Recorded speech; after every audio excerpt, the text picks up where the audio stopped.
ఎంత? Deductions, investments and extra charges, additional taxes అన్ని పోగా 30,000. 30,000? యా. నాకు 40,000 వచ్చింది. అట్లెట్లా వస్తుంది? ఎట్లా వస్తుందంటే వచ్చింది.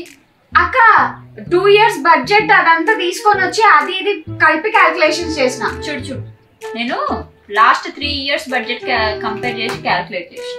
మరి 10,000 డిఫరెన్స్ ఏందక్క? నువ్వు నాకు తెలిసి ఎక్కడో మిస్టేక్ చేసినట్టున్నావు డాలీ. నాదే కరెక్ట్? లేదక్క, చాలా కాన్ఫిడెంట్ గా అన్ని కరెక్ట్ గా క్లియర్ కట్ గా నేను కౌంట్ చేసిన. నేను నమ్మను. నాదే కరెక్ట్. నాదే కరెక్ట్ అక్క. నాదే కరెక్ట్. నాదే కరెక్ట్. నాదే కరెక్ట్. నాదే కన్సిడర్ చేస్తా. నేను నాదే కన్సిడర్ చేస్తా. ఏందే గొడవ? బడ్జెట్ డిస్కస్ చేస్తున్నాం మమ్మీ. ఏం బడ్జెట్? ఈ మంత్ బడ్జెట్ మమ్మీ. అంటే ఇంతనే? అదే కన్ఫ్యూజన్ మమ్మీ. నాకు 40,000 వచ్చింది, డాలీకి 30,000 వస్తుంది. అస్సలు అర్థం అవ్వట్లేదు ఎక్కడ మిస్టేక్ చేసినాము.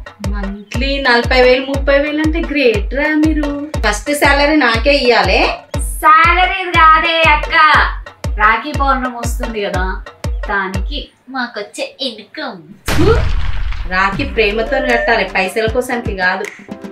అమ్మా మేం ప్రేమతోటే కడతామమ్మా. వాళ్ళు వద్దన్నా మనీ ఇస్తారు, మేమేం చేయాలి? ఎలాగో ఇస్తారు కాబట్టి అవి కౌంట్ చేసుకొని క్యాల్కులేట్ చేసుకుంటున్నాం. తప్పేముంది? క్లారిటీ ఉండాలి కదా. ఛీ, మీరు మారరు. చెప్పక రామన్న ఎంత ఇస్తున్నాడు? 5,000. పిచ్చా అక్క, ప్రతిసారి రామన్న రాఖీ కట్టగానే 1,000 మాత్రమే ఇస్తాడు. ఇక్కడే నువ్వు పప్పులో కాలేసావు డాలీ. ఈసారి అన్న 1,000 ఇవ్వడు, 5,000 ఇస్తాడు. ఎందుకంటే అన్నకి ఈ ఇయర్ జాబ్ వచ్చింది. Correct correct. Plus 4,000. Next Praveen అన్న. ప్రవీణ్ అన్న ఎవరు? కానీ ఆ అన్నకు మనం ఎప్పుడు కట్టలేదే. కానీ ఈసారి కట్టాలిరా. ఎందుకంటే మనకి బడ్జెట్ లేదు. సో ఈసారి దూరం చుట్టాల్లో ఉన్న అందరి అన్నలకి రాఖీ కట్టాలని డిసైడ్ అయినా. That is called increments.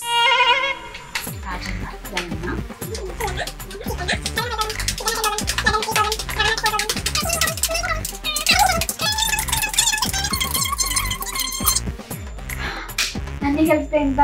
1,30,000. 1,00,000